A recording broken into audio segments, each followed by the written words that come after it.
Praise the Lord. अजीजों, यदि आपका परमेश्वर के द्वारा इस्तेमाल होना है या यदि आप परमेश्वर के साथ चलने वाले हैं, आपको कुछ मात्रा में अस्वीकृति का अनुभव होगा और बहुत ज्यादा संभव है कि यह अस्वीकृति उन लोगों की ओर से आएगी जो आपके लिए बहुत मायने रखते हैं, या आपके परिवार के सदस्य या करीबी दोस्त के द्वारा भी हो सकती है। यदि परमेश्वर आपको स्पर्श करता है या छूता है और आप उसके साथ गहराई में जाना चाहते हैं बजाय अपने मित्रों के साथ, तो शायद वो भी आपको नकार दे। लोग नहीं चाहते दूसरी ऐसी जगह पर जाएं जहां वो जाने के लिए राजी नहीं। यदि वो शारीरिक रुचियों के पीछे है और आप आत्मा में चलना चाहते हैं, तो बहुत से लोग आपको छोड़ देंगे। जब आप ईश्वरीय भक्ति के मार्ग में चलेंगे तो आपके बहुत कम दोस्त हो जाएंगे, बहुत कम रिश्तेदार हो जाएंगे, बहुत से लोग जो है वो आपको छोड़ देंगे। शायद वो खुलकर आपसे घृणा भी करें। आपके इस चुनाव के लिए यूहन्ना 15 बाब उसकी 5वीं आयत में यीशु ने अपने आने वाले दिन के बारे में लोगों से कहा जिन्होंने उसका विरोध किया था और प्रतिकार किया था। उन्होंने कहा कि उन्हें मुझसे घृणा की बिना किसी कारण। मेरा चीजों, मुझे महसूस हुआ है कि ये कितना अफसोसजनक था। यीशु ने लोगों का भला करना चाहा, पर उनसे प्रेम और उनकी प्रशंसा करने की बजाय उनसे घृणा की।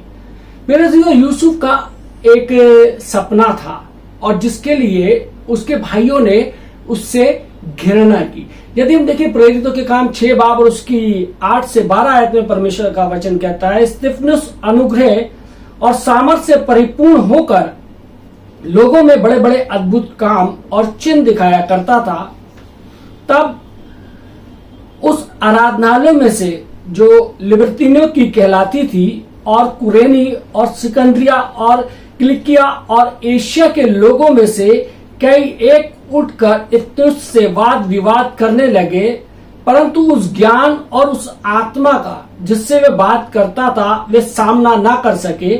इस पर उन्होंने कई लोगों को उभारा जो कहने लगे, हमने इसको मूसा और परमेश्वर के विरोध में निंदा करने की बातें कहते सुना है। और लोग और प्राचीन और शास्त्रियों को भड़का कर उसके चढ़ आए और उसे पकड़कर महासभा में लेकर आ गए। मेरे अजीजों, हैरानी की बात है कितना आसान होता है दूसरे से घृणा, जलन, ईर्ष्या पाना। यदि आप भला बनने की कोशिश करें तो इसके लिए भी कोई आपसे घृणा करेगा, परंतु यदि आप उसी गुस्से से प्रतिक्रिया करें जो उन्होंने आपकी ओर दर्शाई थी, तो आप स्वयं को आशीष से वंचित रख सकते हैं। लोगों को अपने आप को नीचे नहीं गिराने दें, उनके स्तर तक उसे झाड़ फेंके और ऊपर खड़े हो जाए। अस्वीकृति को झाड़ फेंकना मुश्किल होता है, ये दुख पहुंचाता है, पर भावनाओं के अनुसार जीने से और भी ज्यादा दुख पहुंचाता है। अस्वीकृति और निराशा की धूल को झाड़ देना सीखें। हर बार जब मैं किसी की मदद करने की कोशिश करता हूं तो मैंने सचमुच यही समझा है कि मैं धार्मिकता निभा रहा हूं। मैं हमेशा इतना व्यस्त रहता हूं, मुझे सचमुच कुछ करने के लिए इधर उधर देखने की जरूरत नहीं पड़ती। इसलिए मुझे लगा कि इस व्यक्ति की मदद के प्रयास में मैं सचमुच समय का बलिदान कर रहा हूं। पर चाहे मैंने जो कुछ भी किया हो, ये व्यक्ति सोचता है कि काफी नहीं है, मेरे लिए ज्यादा नहीं किया इन्होंने, और इस विषय में मैं परेशान हो रहा था। मुझे लगा कि परमेश्वर चाहते कि मैं इस व्यक्ति की मदद करूं, जो मेरा मसीह दायित्व था, जो मुझे मसीह की शिक्षा दी गई थी। पर ऐसा लगता था कि मेरे सभी प्रयासों के बावजूद मेरे कुछ भी किया सफल नहीं होता। मुझे एक प्रगति मिली जब मैंने महसूस किया कि मेरी जिम्मेदारी थी कि इस व्यक्ति की मदद करने के प्रति, पर मैं उस व्यक्ति की व्यक्तिगत आनंद के लिए जिम्मेदार नहीं था। मेरे अजीजों, कई बार हम चाहते हैं कि सब लोग जो हम सब कर रहे हैं उससे खुश हो जाएं, पर हमें इस सोच पर विजय पानी है कि हर कोई उससे खुश हो जाए। हर बात हम करते हैं, हमें वो करना ही है। हमारे ख्याल से धार्मिकता है जो हम सोचते हैं कि परमेश्वर ऐसा करने के लिए हमारी अगुवाई कर रहे हैं, और हमें ये समझ लेना है कि हर व्यक्ति अपने आनंद के लिए जिम्मेदार है। यीशु ने अपने शिष्यों से कहा कि जाओ और सुसमाचार का प्रचार करो। उन्होंने वही किया जो उनसे कहा गया था, पर उन्हें यह भी बताया गया कि यदि लोग उन्हें और उनके संदेशों को अस्वीकार कर दें तो ये दूसरे लोगों के साथ उनकी उदासीनता कहीं उनके अपने बुलावे में रुकावट ना बन जाए, यानी कि वो कुछ हताश या मायूस या निराश ना हो जाए, अपनी सेवकाई ना त्यागे या घंटों बैठकर दयनीय स्थिति में ना रोए, क्योंकि हर कोई आपको स्वीकार नहीं करता या प्रशंसा नहीं करता है। इसे झाड़ दें और अगले शहर की ओर आगे बढ़े, अगले व्यक्ति की ओर जिसे आपकी ये गवाही सुनने की जरूरत है कि परमेश्वर ने आपके जीवन में क्या किया है। मेरे दोस्तों, यदि अस्वीकृति आपको राह में ही रोक लेती है, फिर अस्वीकृति की आत्मा विजयी होती है। आपको धार्मिकता करनी नहीं छोड़नी है, क्योंकि कोई भी पसंद नहीं करता जो आप कर रहे हैं। सच्चाई तो यह है कि मैं यहां तक कहना चाहता हूं कि हर बार जब परमेश्वर आपको उन्नति देने को तैयार है और आपको अगले स्तर तक लाते हैं, तो अब जिस स्थान पर आप हैं वहां आपको अस्वीकृति का हमला महसूस होगा। शैतान इस अस्वीकृति को जहां आप खड़े हैं वहां इस्तेमाल करेगा या आपको वहां से नीचे गिराने की कोशिश करेगा। मेरे दोस्तों, इसलिए बहुत से लोग जब पवित्र आत्मा से परिपूर्ण होते हैं तो अपने ही परिवार के सदस्यों के द्वारा नकार दिए जाते हैं। लोग उन्हें पागल कहते हैं, मूर्ख कहते हैं। वे घर जोश में भरकर पहुंचते हैं, सबको यह बताने के लिए कि उन्होंने अपना जीवन प्रभु के लिए जीना शुरू कर दिया है, कि अचानक उन्हें लगता है कि वो अपने परिवार में अजनबी हो गए हैं। तू प्रभु यीशु मसीह के पीछे चल रहा है, तुझे नहीं चलना चाहिए था। इस तरीके की बातें उनको सुनने को मिलती हैं।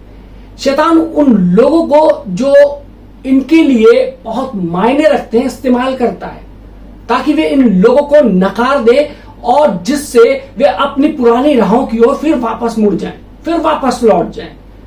कुएं वाले गधे की तरह आपको जरूरत है। आपने पिछले संडे में आपने वचन में जरूर सुना होगा, मैंने कहानी सुनाई थी एक गधे की जो कुएं में गिर गया था। उस कुएं वाले गधे की तरह आपको जरूरत है कि शोषण और अस्वीकृति से भरा पूरा फावड़ा झाड़ कर फेंक दे और एक स्टेप और ऊपर उठने के लिए। जब तक आप आनंदित नहीं हो जाते उस जीवन का आनंद उठाने के लिए जो परमेश्वर ने आपके लिए रखा है, आप पहले ही परमेश्वर के साथ एक नए स्तर तक आप पहुंचे हैं। आपका विश्वास अब और ज्यादा तैयार है अगली बार के लिए, जब शोषण ज्यादा हो, लोग ज्यादा नकारें, लोग आपका ज्यादा विरोध करें। मेरे चीजों, इस दिन से आप परमेश्वर के स्थान में और भी मजबूत स्तर पर चल सकेंगे, क्योंकि उनके प्रति निष्ठा में दृढ़ निश्चय है। चाहे कुछ भी हो, आप शत्रु के लिए और भी खतरनाक हो जाते हैं जब आप में पवित्र आत्मा का सामर्थ्य बसने लगता है, क्योंकि आप यीशु पर विश्वास करते हैं और उनका पवित्र आत्मा पाते हैं। आप प्रार्थना कर सकते हैं और परमेश्वर का सर्वोत्तम पा सकते हैं।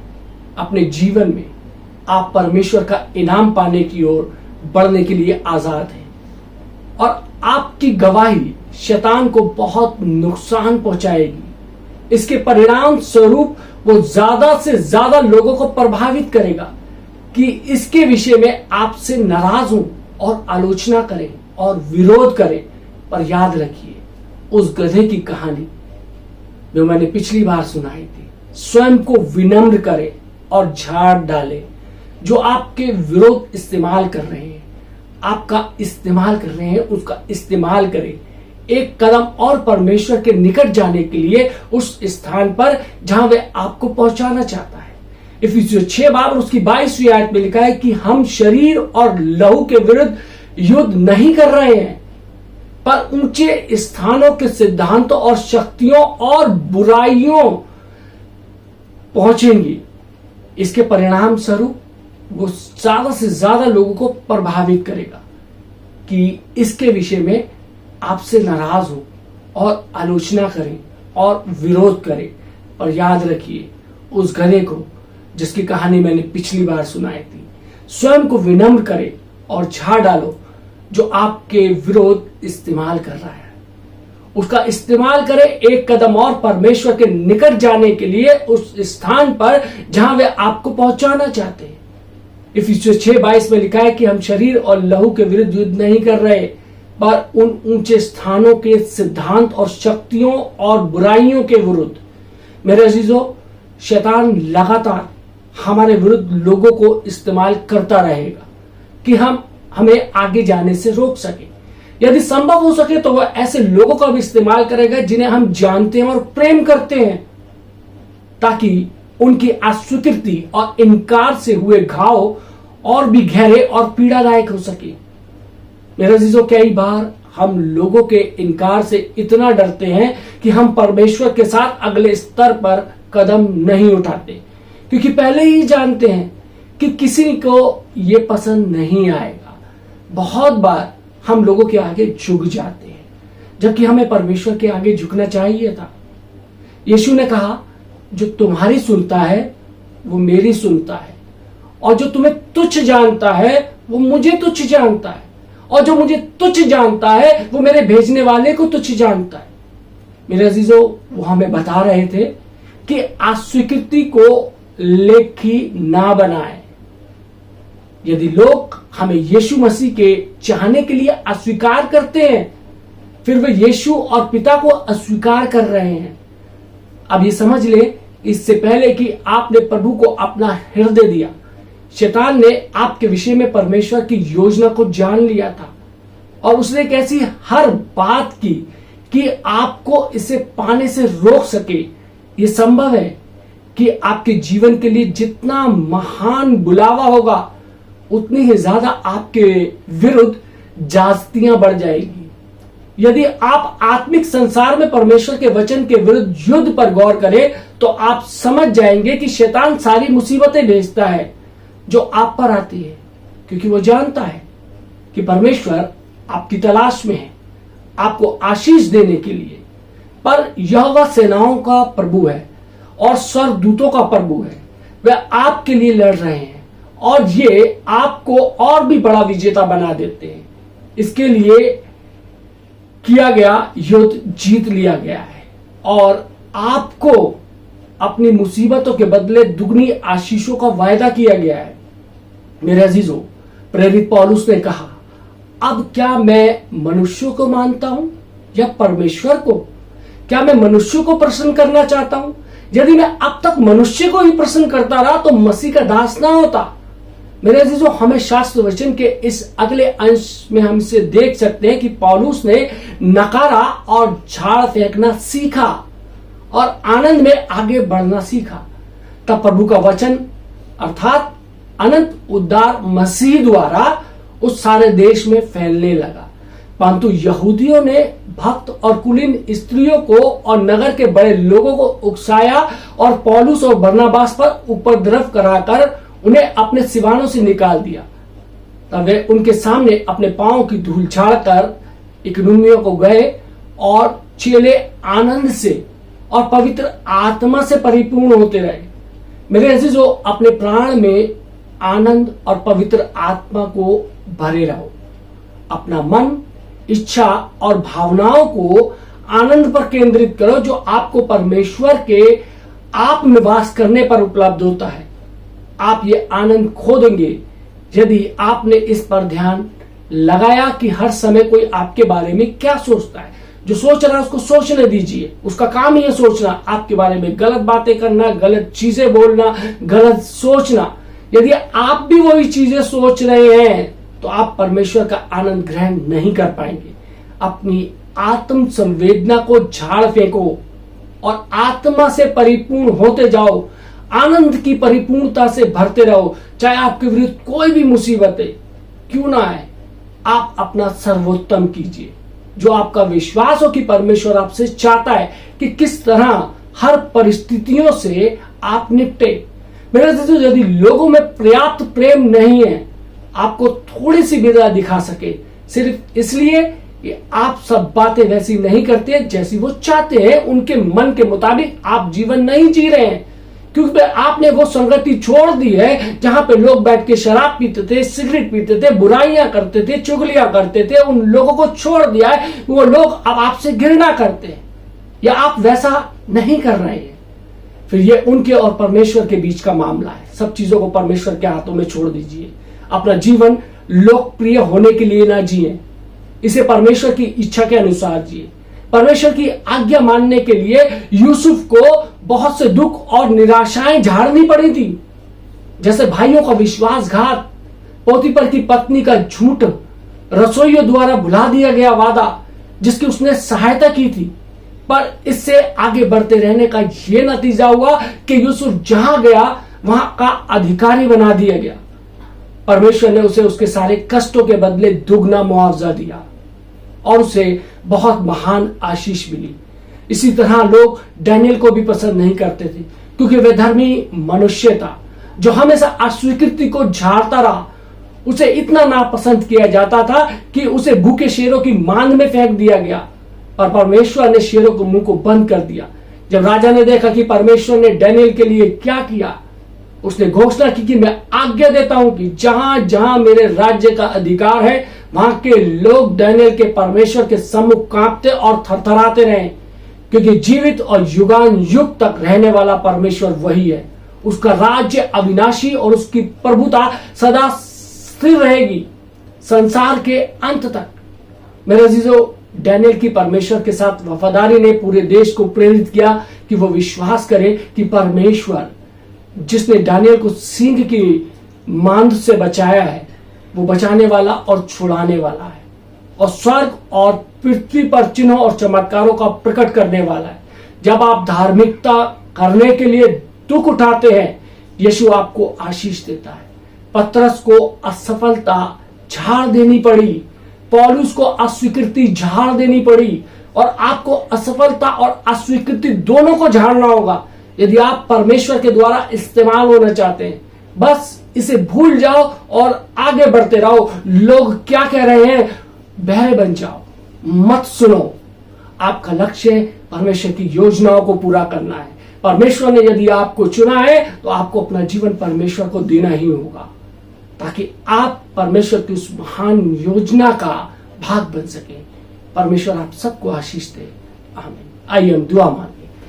महान सामर्थ्य पिता परमेश्वर, धन्यवाद देते हैं आज के सुंदर वचन के लिए कि खुदावन हमने सीखा कि किस तरीके से हमने उन तमाम निराशाओं, अस्वीकृतियों को खुदावन झाड़ कर फेंक देना है जो कि लोगों के द्वारा हमें अस्वीकृत किया जाता है, लोगों के द्वारा हमारे को नकारा जाता है। हम सिर्फ उसी शोक और पीड़ा में ना बैठे रहे कि लोगों ने हमारे को नकार दिया, लेकिन हम जानते हैं कि परमेश्वर प्रभु यीशु मसीह जब भी हमारे को लोग नकारते हैं, परमेश्वर प्रभु यीशु मसीह आप हमारे को अपने गले से लगाने के लिए तैयार रहते हैं। और हम जानते हैं कि परमेश्वर तेरे पीछे चलने वालों के साथ यही किया जाता है, लेकिन हम ये जानते हैं कि ये हमारे लिए एक इनाम है तेरी ओर से कि खुदावन तू बाहें फैलाए हुए हमारे लिए खड़ा है। प्रभु जी, हम तेरे शुक्रगुजार है परमेश्वर। हमें सामर्थ दे परमेश्वर प्रभु यीशु मसीह कि हम आगे बढ़ना सीखे। परमेश्वर तेरे वचन के माध्यम से हम बहुत कुछ सीखने वाले हो सके। जितने लोगों ने परमेश्वर आज का ये वचन सुना है परमेश्वर, यदि उनके जीवनों के अंदर ऐसी घटनाएं हुई है, ये लोगों ने नकार दिया गया है, लोगों द्वारा धिक्कार दिए गए हैं, लोगों के द्वारा परेशान किए गए हैं, उनके साथ हिंसा की गई है परमेश्वर तेरे वचन के द्वारा परमेश्वर, तो प्रभु जी तुमको सामर्थ देना परमेश्वर। उन तमाम बातों को झाड़े अपने ऊपर से और आगे बढ़े अपने लक्ष्य की ओर परमेश्वर। है खुदावन परमेश्वर, जितने लोगों ने वचन सुना उनके पूरे परिवार पे पहुंची तेरी आशीष हो। यीशु मसीह के नाम से मांगते हैं, आमीन।